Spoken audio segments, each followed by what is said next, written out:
Hello everyone, I am Punya Agarwal, ACCA affiliate and one of the admins of Being ACCA.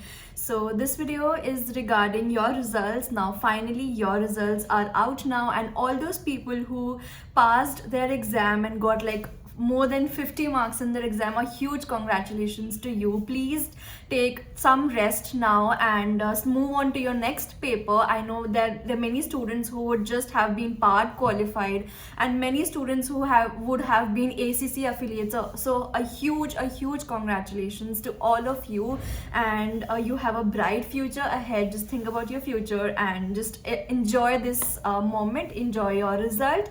Now this video is not, to be honest, not for you people, but for people who flunked their paper, who were not able to pass their paper, even if by only 1 mark, and that 1 mark is actually would actually be pinching you so much that even if you would have gotten like 5 to 6 marks less, that wouldn't have pinched you so much that this 1 mark would be pinching you. So I'll be discussing some of the tips that you can follow now. I know that you would be needing some guidance from somebody, so here is my way of helping you people. To be honest, it is not as bad as we think it is that we fail in an exam. I know it because I failed in one of the exams. It's not a big deal. I've seen so many students failing in like 4 to 5 exams, but then somebody who has just failed, like I have seen also students who just, they performed really good in their ACCA journey, and then suddenly in one exam they fail, and they think that, oh my god, it is such a big deal that you have failed your exam, you have to give your exam again and stuff like that. It is just our overthinking, to be honest.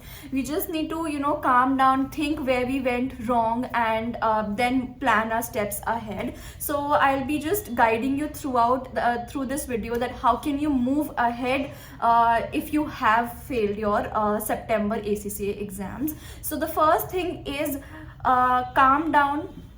Do not be so panicky about the result that, oh my god, I failed. You're messaging people, you're messaging your friends and everybody. Obviously at start we all would be tensed, and we would be shattered that oh my god, we have failed. But it is a normal human being feeling, and it is completely all right. Now your second step, after you have relaxed, calmed down, let that feeling sunk in, is that plan your papers ahead. Like many of you would be preparing for your December attempt, and now you would be thinking, shall I leave that paper and reappear for this again?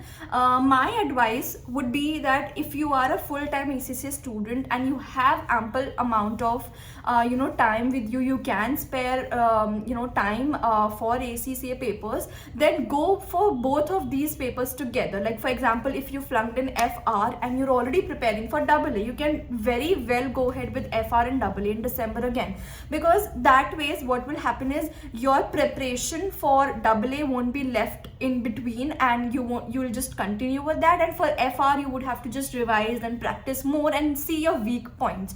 So for any paper that you have flunked in, just if possible, if you can devote like good number of hours now till the December, because you still have like approximately 1.5 months, right? Even if you prepare, even if you study for like 3 to 4 hours a day, I think that will be sufficient. So in my opinion, if you prepare for both of the papers, the paper that you have flunked in and the new paper that you're preparing for, you can go ahead with both of them together. Now the second step, actually the third step should be that see where you lagged, where did you make mistakes, what concepts you were not very sure of. If you are flunked at 46 to 49, that means you lagged in practice. Your concepts were all right, because somebody who's scoring above 45, I think the concepts would be all right, but you need a lot of practice. See where you made mistakes. Did you do enough mocks?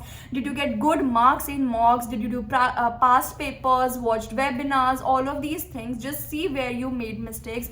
What topics you did not prepare well last time, you did not practice enough from those topics last time, and then from the very beginning just start with the practice of that topic more. So that will just help you help you with the paper more when you are preparing with the next paper, the second paper that you're preparing for. So just see where you made mistakes. If you are in your skill level and you flunked in any of your skill level, then ACCA also provides your my exam performance area on your ACCA portal, on which you will be seeing how much your time management will be there, section wise bifurcation will be there, that how much marks did you score in each of the sections.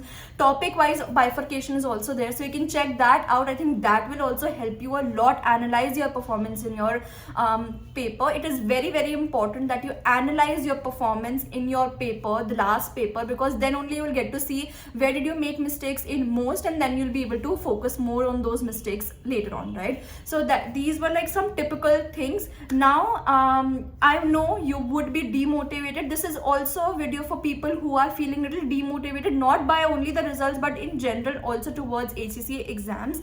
So few things I will just give you a brief of, so that you can think and move ahead, because see, motivation is not something that I can provide you with, right? The motivation comes from within only. I can just let you, I can just guide you towards it, and then obviously the motivation will come on your own. It has to come from within. So first thing first, whenever you are feeling very demotivated, even after your result, I know you would be feeling demotivated. Even I felt like that I should just leave ACCA. That's the first thing that comes around. So always think, why did you start with ACCA? What was the purpose? Like, why did you start? You wanted to be a chartered accountant for sure, but you wanted to work in a big company. You want that ACCA tag with your name. So what was the purpose? Why did you actually start with ACCA? I think that is the first thing you should always think whenever you are demotivated in your journey, or in any time in your journey, whenever you're preparing for paper, or maybe you're scared of the paper, you're scared of the results, you're failed your exam. Whenever in your journey you're just demotivated, think, why did you start with ACCA? And that will really help you. That will actually motivate you. Yes, I need that ACCA word with my name, or I need to be in this big four or in this company, and they do, they want ACCA. So that is the thing that you should think when you are demotivated. Okay, another thing that you can do is, I've seen so many students that set very unrealistic targets for themselves, and that doesn't work for them for obvious reasons. For example, I have the capacity of studying for 4 hours. Why would I set my target for 6 hours, that I'll study 6 hours, and ultimately I'll not be able to study, because that's not my capacity, right? So it is always better to set manageable targets for yourself. Always break your targets into smaller chunks. That will actually help you a lot when you are preparing, because when you see that there's a whole lot of things that you have to do, but if you see like there are small things that you have to do, that it's psychological, right? You will be doing small things, and then it will be finished ultimately. So for example, if you start in the morning, you can do chapter number 1 revision, then you can take a break of like 1 hour, do some hobby, something else, then again sit for 1 hour. This way you'll be able to study better. Your mind would be fresh, the concepts will be better understood by you. So this is something you can do. Also, I have seen students, what they do is that they think I will study 3 hours today, and when they're done with 3 hours, they just leave the studies behind. That is not, I think, the right way. That is not the right way to study according to me. What you can do is set target according to the chapters or the content. For example, if you want to do chapter number 1 today and do like 5 questions today, so how much ever time does it take you to complete chapter number 1 and those 3 questions? You have to do them. Even if it takes only 15 minutes, you will be done for the day. You will be done for the target of the day, right? You just can enjoy the whole day. Even if it takes you 2 hours, you have to do it. So your target should be according to the content, should be according to the chapters, and not according to the hours. Do not sit कि आज I will study 5 घंटे. 5 घंटे में आप कर ही नहीं पाओगे, आपके दिमाग में इतनी retention ही नहीं रहेगी. So it is better that you break your days, you break your chapters, chapter wise, not according to the hour wise. That will be a better solution for the same. You can try this, and if it works for you, then well and good. And third thing that I wanted to tell you is that always, set rewards for you. Like for example, today you completed a major portion of your syllabus, just reward yourself. Watch a movie, maybe take a day off, do not study anything the next day. Maybe that is a reward for you. That is a reward for your mind as well. It will get to relax and absorb whatever you have already studied, right? So always take breaks and always give rewards to yourself whenever you have completed like a major portion, or you think that you deserve it right now. So that will really help you and make your mind also stay calm. Okay, so next thing is that always think positive. Whenever you are thinking nahi hoga, I'm not able to do it, if you put this in your head that you won't be able to do it, you won't be able to do it, to be very, very honest. If you think that yes, I'll be able to do it, even if it seems really difficult to you, maybe you can try, right? Even if you're able to do like 80%, 90%, I think you're good to go than the person who is just doing like 0 or 10, right? So always think positive, use positive affirmations. Yes, I'll be able to do it, I will be able to clear the exam, I'll be able to clear the exam with good marks. All of these affirmations will really, really help you set your mind also calm, and you'll also feel positive towards your paper.